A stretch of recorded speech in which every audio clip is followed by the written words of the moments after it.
बिस्मिल्लाहिर्रहमानिर्रहीम। अस्सलामुअलैकुम। मैं हूं डॉक्टर आमिर हमीद, एक हर्बल डॉक्टर, एंटी होमोटॉक्सिकोलॉजिस्ट, होम्योपैथ। आज मैं आपके साथ एक खास और इंतहाई मुफीद नुस्खा शेयर करने लगा हूं। अगर आप ईद उल अज़हा पर अपने मनपसंद गोश्त की डिशेस ज्यादा से ज्यादा खाना चाहते हैं बगैर हाजमे की फिक्र के, तो ये वीडियो आपके लिए है। ये बेहतरीन और आसान नुस्खा आपके ईद के खानों को मजीद पुरलुत्फ बना देगा। गोश्त ग़िज़ाइयत से भरपूर होता है। ये आला म्यार का प्रोटीन फराहम करता है, हमारे पट्ठों को मजबूत बनाता है और हमारे दिमाग को ताकत देता है। लेकिन बाज लोगों को गोश्त आसानी से हजम नहीं होता, खास तौर पर वो अफराद जो बाकायदगी से गोश्त खाने के आदी नहीं होते। उन्हें गोश्त खाने के बाद पेट में भारीपन महसूस हो सकता है या हाजमे के दीगर मसाइल हो सकते हैं। इसलिए मैं आपके साथ एक खास हर्बल नुस्खा शेयर कर रहा हूँ।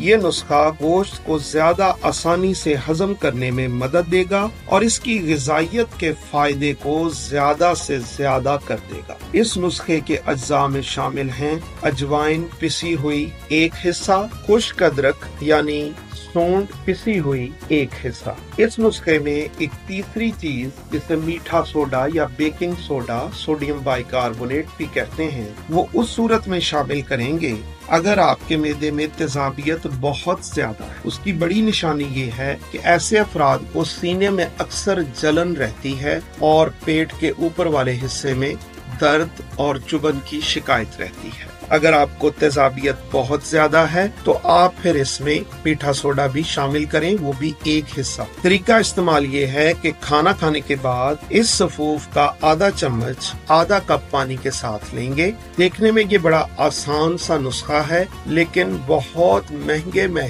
पेट के जो नुस्खे हैं जो कि आपको बहुत कॉस्टली पड़ते हैं, उनके बराबर बल्कि उनसे बेहतर ये आपको सुकून देगा और आपके हाजमे के मसाइल दुरुस्त करेगा और आपकी ईद डॉक्टर के पास गुजरने की बजाय घर पर अपने प्यारों और दोस्तों के साथ खुशियां मनाते हुए गुजरेगी। आपका खैर खा, डॉक्टर आमिर हमीद। ईद मुबारक।